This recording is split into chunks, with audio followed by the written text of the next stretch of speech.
Voilà, maintenant j'aimerais bien aller chercher quelques attributs à joindre à cette table, qui est une table d'attributs qui a peu d'informations. J'ai dans un fichier CSV ici, où j'ai quelques attributs dedans.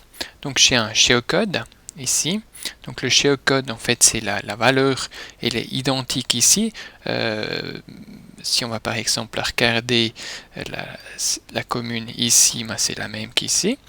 Et puis, en plus, j'ai quelques attributs derrière. J'ai la densité de population en 2012, la population en 2012 et la population en 2010.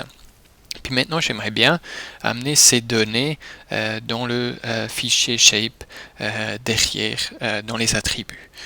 Pour le faire, je vais dans QuantumGIS. Je fais comme si j'ajoutais une nouvelle couche shape. Et puis maintenant, c'est important, parfois le type en fait il est uniquement en fichier shape, mais je peux aller chercher sur All Files. Donc on sélectionne All Files et puis après on peut aller sélectionner le fichier CSV directement qui a les données dedans. Open. Et puis en fait il le cherche directement, évidemment sans les géométries vu qu'il n'y a pas de géométrie dedans, mais je peux aller regarder les données, puis là elles sont de manière correcte dans ce tableau qui est une table d'attributs mais sans géométrie. Donc maintenant je vais amener ces attributs dans la couche des communes ici. Je vais aller dans les propriétés de cette couche. Voilà. Et puis, bon, ici j'ai la liste des champs qui sont déjà dans la table. Puis je vais dans l'onglet Joins. Et puis là, on peut en fait joindre plusieurs couches, autres couches, des fichiers CSV, ainsi de suite, pour rajouter en fait des attributs à cette couche-là. Je clique sur le petit plus. Je sélectionne ici mon fichier CSV, VDPOP, et puis je fais la jointure sur la base du champ shellcode et ID0 parce que ces deux champs en fait contiennent les mêmes valeurs. Donc pour la même commune, ils ont la même valeur. C'est assez important de bien faire cette sélection-là.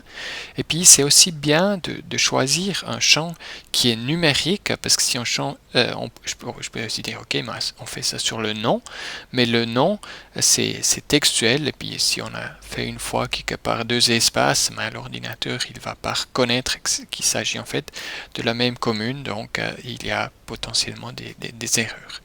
Donc c'est pour ça que je le fais sur la base du code en fait de la commune.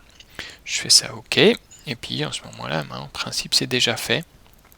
Si je fais dans la table des attributs de la commune ici maintenant, j'ai derrière, ici, à partir de cet endroit-là, j'ai les attributs de mon fichier CSV. Bon, le nom de la commune est un double là, en tout cas pour certains, là il n'est pas identique par exemple.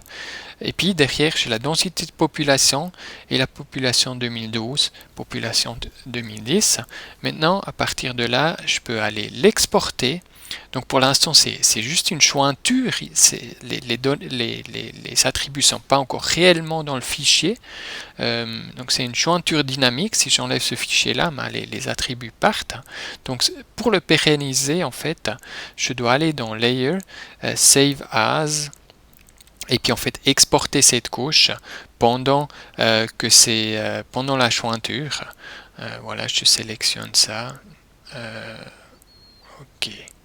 Voilà, et puis je peux aller chercher maintenant cette nouvelle couche que j'ai ici, open, et puis voilà, les attributs sont tous là maintenant.